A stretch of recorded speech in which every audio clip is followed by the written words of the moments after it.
Why go after Balboa? Now I say, let's go after some new meat. Man, I won, but I didn't beat him.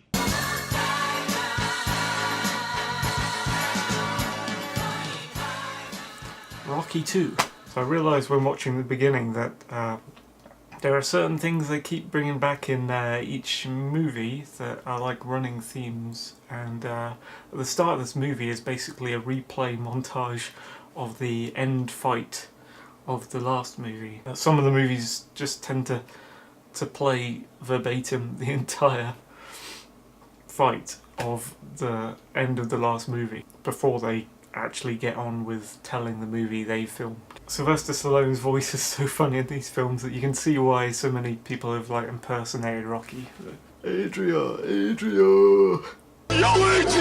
My name is Rocky Balboa. At the start of this movie, I'm still kind of thinking that Paulie and Rocky are kind of jerks since the last movie and that they must improve. At the start of this, Paulie's trying to be Rocky's bouncer and he's thinking he's suddenly important. I think he like used his meat packing business. Yes, Rocky wears like the silk outfit as he goes into the fights.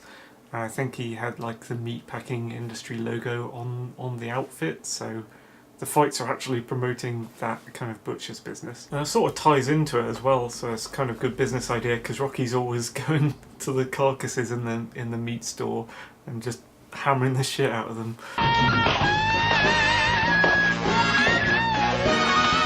You're gonna kill him!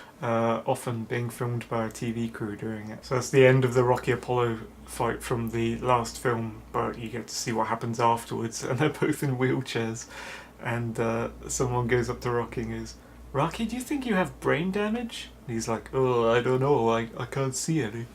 And then, like, both Apollo and Rocky are being wheeled around in wheelchairs backstage, and they're like wheelchair warriors. So like Apollo's like taunting him from his wheelchair. Apollo, how about a statement? Anytime, man, anytime. Stallion, get up out of that chair, Chump, and let's finish this fight right now. Chump, come back here, don't run out on me. Come back here, Rocky, come back. Wheels him off. Through this film, brain damage became like a replacement insult for the word bum since the last film. So Rocky has this super empty Italian wedding to Adria. I guess he's not that popular yet at this point. And there's like this Italian-American priest guy there. I think he's actual Italian born because he's like speaking in Italian. And Rocky goes around to his apartment to harass him sometimes, just kind of wakes him up in the middle of the night or yells to his window, "Hey priest, how about you gonna say something for me?" Hey, Father Carmine, you home? Hey, yo, Father Carmine! Ma chi è? That's me, Rocky Balboa. Che cosa fai là? I was wondering if you could do me a small favor, you know? Ma sicuro, che favore, che? I was wondering, you know, if you could throw down a blessing so that if I get beat up tonight, you know, it won't be too bad, you know? Could you do something like that? Padre, Figlio, Spirito Santo. E così sì.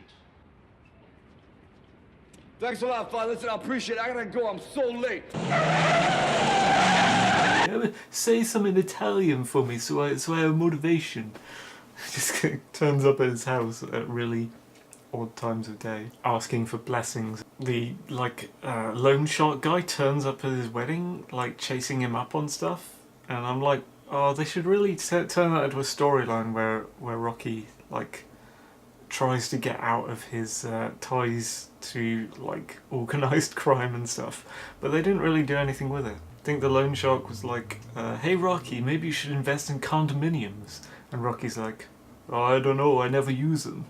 I'm like, oh, is that just a way of showing that Rocky's ridiculously dumb and that his naivety's making him really badly behaved at the same time, but he doesn't even notice it? He's blissfully ignorant about his stupidity. He's just so happy-go-lucky, doesn't understand the implications of anything. He blurts out into the world. The street corner trash fire singer's return. I think Rocky's walking back from his wedding, like holding Adria in his giant arms, and he just stops by the trash fire singers like, hey, give us a song. I'm like, you gotta find a way to recruit them for something like the start of a fight or some promotion thing, but he never does. And he gets home with Adria and he's like, "Hey, can I take this veil off?" And he takes it off anyway before she can even reply to it. God damn it, go to school, Rocky. I'll say the style of cars on the streets in these films is kind of awesome in the 70s and 80s. They look way better than what you see on the streets now. And there's a lot less of them in general. Apollo reads a "kill yourself" hate mail comment to his fight in the paper. Doesn't sound that much different from Twitter in 2016, does it? After his fight, Rocky becomes a reckless fashionista with his pay from the fight.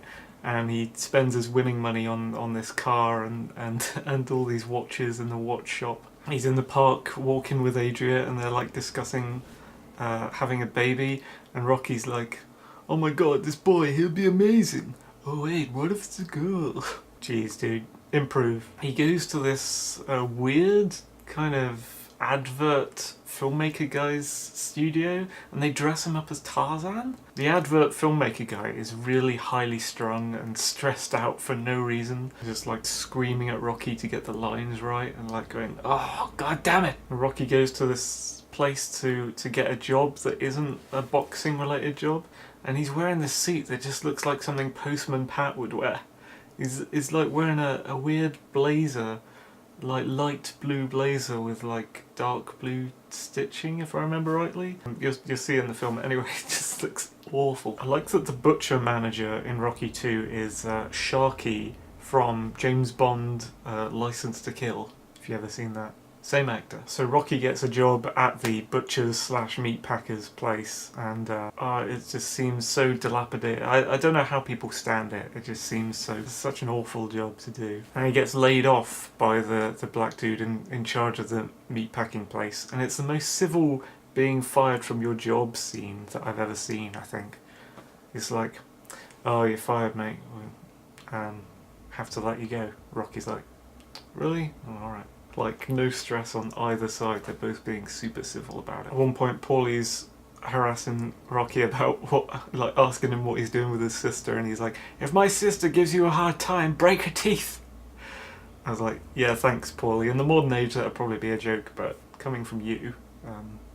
So the dog that Adria bought Rocky, he's like, "Hey, Bud Kiss, Bud Kiss." That dog, she got him for Christmas because she's stupid. I only just put it together.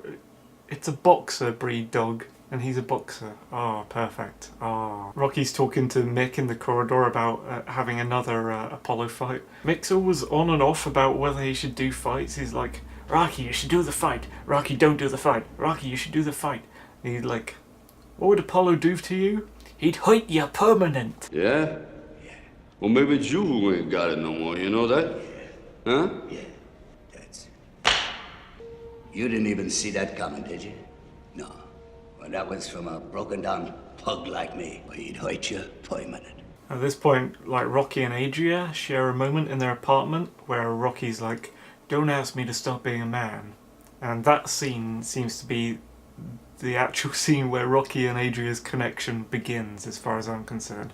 Everything up to that point, it's not even a relationship she should have got into, she wanted to get into.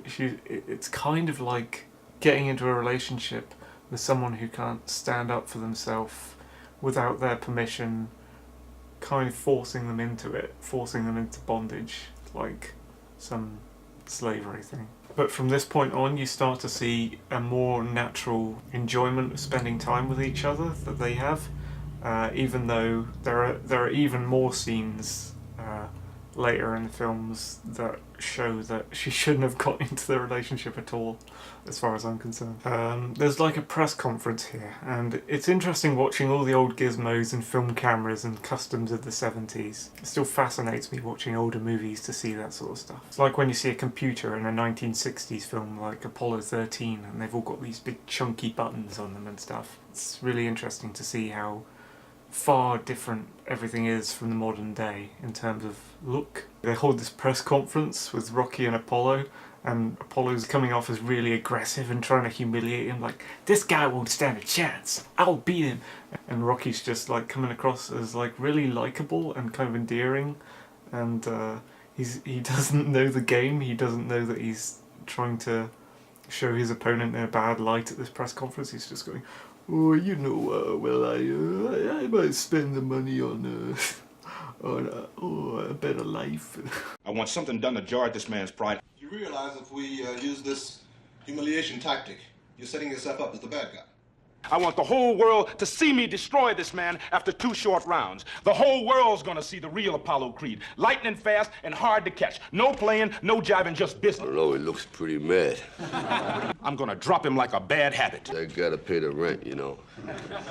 And then, well, I made this list on the way over. I was just thinking of things to do. I'd like to get a couple of hats, some Muppet toys, you know, and Frog, what's his name, Kermit or something like that?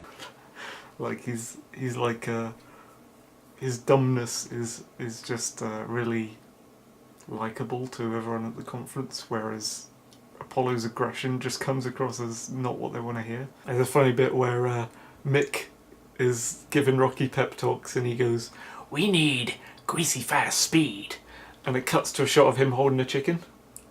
You catch this thing, you can catch grease lightning. So good. It seems like Rocky's massively undertrained for his upcoming fight. Mick's like, "You look perfect!" For some reason there's armed police taking Rocky into the ring this time. Not really sure what that's about. Getting him to where he needs to be. I like the yellow colours of the ring in this second fight. I also like how the fights can't really be acted or simulated. I mean, you got Sylvester Stallone and you got Carl Weathers, and a lot of this fight, I mean, it has to actually be a fight. They have to be taking punches. I mean, they might have the luxury as filmmakers of having like a cut between every 3 punches where they go and rest for longer periods than you would if you're in an actual boxing match.